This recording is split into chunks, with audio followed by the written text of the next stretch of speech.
बिस्मिल्लाहिर्रहमानिर्रहीम। अल्लाह के नाम से शुरू करती हूँ जो नहायत मेहरबान और रहम करने वाला है। अस्सलामु अलैकुम वरहमतुल्लाहि वबरकातुहू।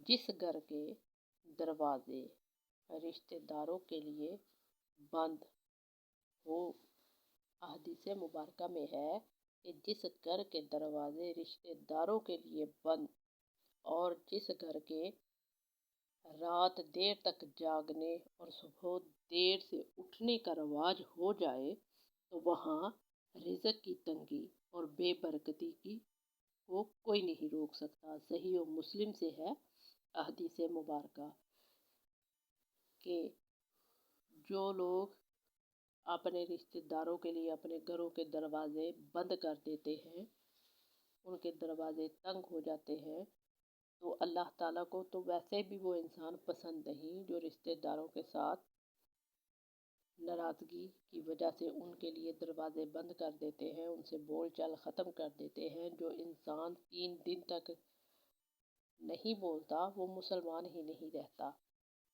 लेकिन अहदीस मुबारका के मुताबिक हमें अपने रिश्तेदारों के साथ सुलह सफ़ाई के साथ सुलह हुस्न सलूक के साथ रहना चाहिए और रात देर तक जागने से गुरेज़ कीजिए और सुबह जल्दी उठें। फजर की नमाज़ अदा करने से हमारे रिज़्क़ के दरवाज़े खुल जाएंगे, क्योंकि जिस वक्त सुबह की अज़ान होती है उस वक़्त अल्लाह ताला अपने बंदों में रिज़्क़ तकसीम करता है।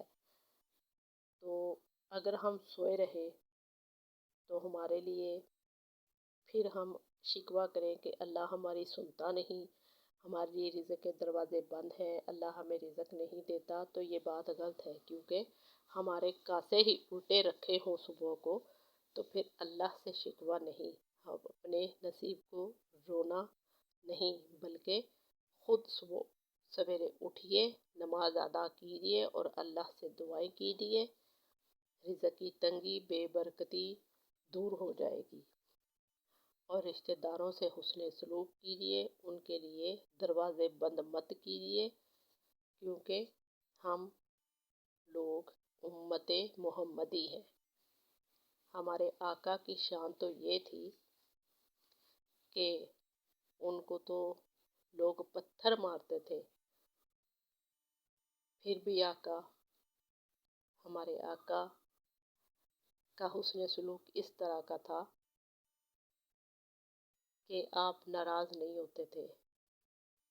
कि जिस तरह एक दफ़ा एक औरत आप पर कूड़ा फेंकती रही, वो बीमार हुई तो आका उसके घर चले गए उसका पता करने के लिए। तो आका की शान देखिए, हम किस नबी की उम्मत से हैं, तो उस नबी की पैरवी हमें करनी चाहिए ना।